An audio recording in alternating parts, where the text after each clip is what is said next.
बहुत पुराने समय की बात है। एक बहुत ही गरीब आदमी था। उसको एक ही बेटा था, पर वह अपनी गरीबी के कारण अपने इकलौते बेटे का भी पेट नहीं भर पाता था। अपने पिता की गरीबी से तंग आकर एक दिन उसका बेटा उससे बोला, मेरे प्यारे पिताजी, इस गरीबी में आपको अपना पेट भरना ही इतना मुश्किल हो रहा है। मैं आपके लिए बोझ बन गया हूँ। क्यों न मैं खुद ही बाहर जाकर अपनी रोटी कमाऊं, क्योंकि इस छोटे से गांव में कोई भी काम मिलना संभव नहीं है। अपने बेटे को देने के लिए गरीब पिता के पास आशीर्वाद के सिवाय कुछ भी नहीं था। माता पिता ने भारी मन से अपने बेटे को विदाई दी। वह लड़का अपने भाग्य को आजमाने गांव से शहर की ओर चल दिया। शहर पहुंचने पर उसे पता लगा कि उनके राजा की किसी और राजा के साथ लड़ाई चल रही है और राजा को स्वस्थ नौजवानों को अपनी सेना के लिए जरूरत है। वह लड़का भी बिना कुछ सोचे समझे झट से राजा की सेना में भर्ती हो गया। शत्रु राजा की सेना बहुत ही शक्तिशाली थी।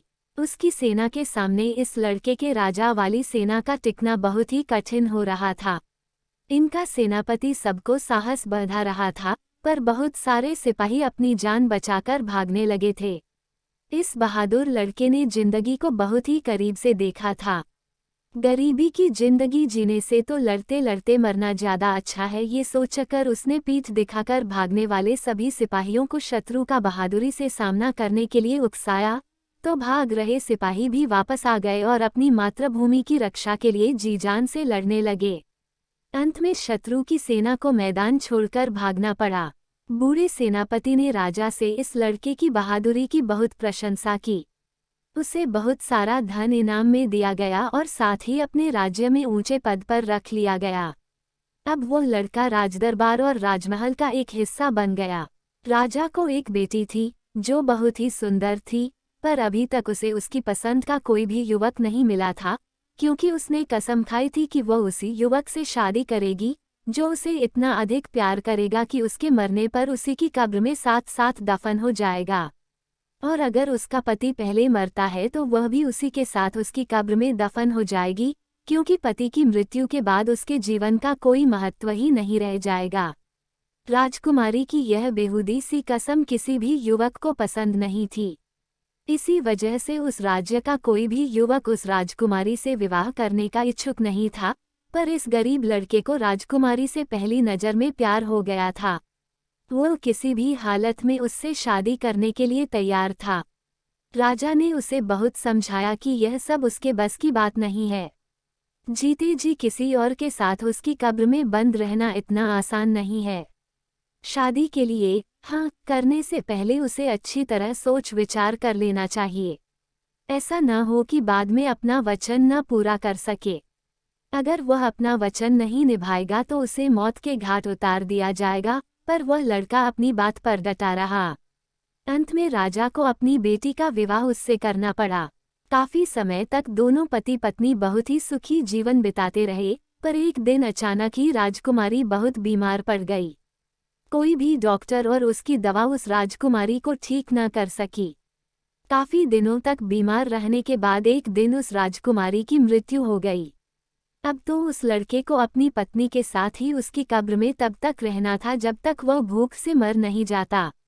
राजा को उस लड़के पर तरस आ गया, तो उसने अपनी बेटी के लिए एक बड़ी सी कब्र बनवाई और इस लड़के के लिए कुछ दिनों का खाना पानी भी उस कब्र में रखवा दिया। बेचारा लड़का उस भोजन में से बहुत ही कम भोजन करता, जिससे वह कुछ लंबे समय तक जीवित रह सके, क्योंकि जीते जी मरना उतना आसान नहीं था जितना उसने सोचा था। पर अब इस कब्र में घुट घुट कर मरने के अलावा उसके पास कोई और रास्ता नहीं था। बाहर निकलने पर राजा के सिपाहियों को उसे जान से मार देना था। धीरे धीरे उसका भोजन और पानी भी खत्म होने लगा। अब वह अपनी मौत का इंतजार करने लगा। तभी एक दिन उस कब्र में एक बड़ा सांप घुस गया। लड़के ने अपनी तलवार से उसके 3 टुकड़े कर दिए। अगले दिन एक और सांप उस कब्र में घुसा, पर पहले वाले सांप को मरा देखकर एकदम ही वापस चला गया। फिर थोड़ी देर बाद वह सांप अपने मुंह में एक बूटी लेकर फिर कब्र में आया और उस बूटी को मरे हुए सांप के फनवा आंखों पर रखा, तो वह सांप फिर से जीवित हो गया और उसके देखते देखते दोनों सांप कब्र से गायब हो गए, पर वे अपनी बूटी वहीं छोड़ गए। लड़के ने सोचा कि क्यों न मैं इस बूटी को अपनी पत्नी के मुंह और आंखों पर रखें, शायद वह इससे जिंदा हो जाए। उसने वह बूटी उठाई और अपनी पत्नी के मुंह तथा आंखों पर रख दी। थोड़ी देर बाद उसकी मृतक पत्नी ने आंखें खोल दी और अपने पति को अपने पास देखकर बहुत हैरान हुई। उसके पति ने उसे कब्र से बाहर निकाला। राजकुमारी ने कब्र का दरवाजा खटखटाया तो सिपाहियों ने राजा को इसकी सूचना दी। राजा ने खुद आकर उस कब्र का दरवाजा खुलवाया और अपनी लड़की को फिर से जीवित देखकर बहुत हैरान हुआ। उस लड़के ने सिवाय अपनी विश्वसनीय नौकर के किसी को भी सांपों की बूटी के बारे में नहीं बताया। उसने वह बूटी अपने उस नौकर को संभाल कर रखने के लिए दे दी, ये सोचकर कि कब इस बूटी की जरूरत पड़ जाए। उस विश्वसनीय नौकर ने भी उस बूटी को संभाल कर रख दिया। सांपों की बूटी से उस राजकुमारी की आदतें बहुत बदल गई। अब वह इस लड़के से इतना प्यार नहीं करती थी जितना पहले किया करती थी।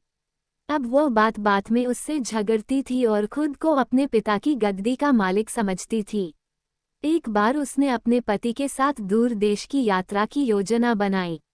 राजा ने उसके जहाज को बहुत सारी सुविधाओं से भरकर उन दोनों को रवाना किया।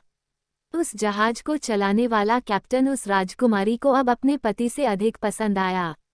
उसने अपने पति से अपना पीछा छुड़ाने के लिए उस कैप्टन से सहायता मांगी और उसे विश्वास दिलाया कि इसके मरने के बाद जब वह अपने पिता के पास पहुंचेगी तो वह उसी से शादी करेगी। कैप्टन को भी इसमें अपना फायदा नजर आया तो वह इस बात के लिए तैयार हो गया। एक रात को जब उसका पति सोया हुआ था तो राजकुमारी और जहाज के कैप्टन ने उसे उठाकर समुद्र में फेंक दिया। ये सारी घटना उसका विश्वसनीय सेवक देख रहा था। उसे ये सब देखकर बहुत डैक हुआ। तभी उसे सांपों की उस बूटी की याद आई जो उसने एक डिब्बी में रखी हुई थी। वह चुपचाप उस जहाज से निकला तथा आपातकाल के समय इस्तेमाल होने वाली एक नाव निकाली और उसे बचाने के लिए चल पड़ा। उधर राजकुमारी ने कैप्टन को जहाज को वापस अपने पिता के घर ले जाने की आज्ञा दी। विश्वसनीय सेवक ने समुद्र के गहरे पानी से युवक को बाहर निकाला और उस बूटी की सहायता से जीवित किया तथा फिर उसी नाव में बैठाकर उसे राजकुमारी से पहले ही राजा के महल में पहुंचा दिया। लड़के ने राजा को सारी घटना सुना दी, पर राजा को उसकी बातों पर विश्वास नहीं हुआ। वह बोला, मैं ये कभी नहीं मान सकता कि मेरी बेटी ऐसा नीच काम भी कर सकती है। जिस आदमी ने उसके लिए इतने दिन उसकी कब्र में गुजारे और फिर उसकी जान बचाई, वह उसे मारने की बात कैसे सोच सकती है, पर सच्चाई कभी छुप नहीं सकती। इतना कहकर उसने राजकुमारी के पति को अपने ही महल में छुपा दिया। अगले दिन उसकी बेटी का जहाज भी वापस आ गया। राजा के पास राजकुमारी बहुत दुखी सी आकर खड़ी हो गई। राजा ने उसे अकेले देखकर पूछा, बेटी तुम अकेली कैसे? तुम्हारा पति कहाँ है? वह डेक से रोती हुई बोली, क्या बतलाऊं पिताजी, रास्ते में मेरे पति की तबीयत बहुत खराब हो गई थी और इलाज के बगैर हम उसे नहीं बचा सके। आज अगर यह जहाज का कैप्टन मेरे साथ नहीं होता तो ईश्वर जाने मेरा क्या हाल होता। राजा अपनी बेटी की झूठी कहानी चुपचाप सुनता रहा। फिर थोड़ी देर बाद उसने उसके पति को दरबार में बुलवाया। अपने पति को देखकर राजकुमारी हैरान रह गई। उसे तो जैसे सांप सूंघ गया। वो अपने पिता से अपने झूठ के लिए माफी मांगने लगी, पर पिता ने अपने सीधे सादे और सच्चे पति को धोखा देने के लिए अपनी बेटी को क्षमा नहीं किया। अगर कोई और उसके राज्य में ऐसा काम करता तो वह उसे जान से मरवा डालता, पर वो उसकी अपनी बेटी है, इसलिए उसने उसे एक टूटी हुई नाव में उस कैप्टन के साथ समुद्र में भिजवा दिया। राजकुमारी के रोने धोने पर राजा ने कोई ध्यान नहीं दिया और उन दोनों को मरने के लिए छोड़ दिया।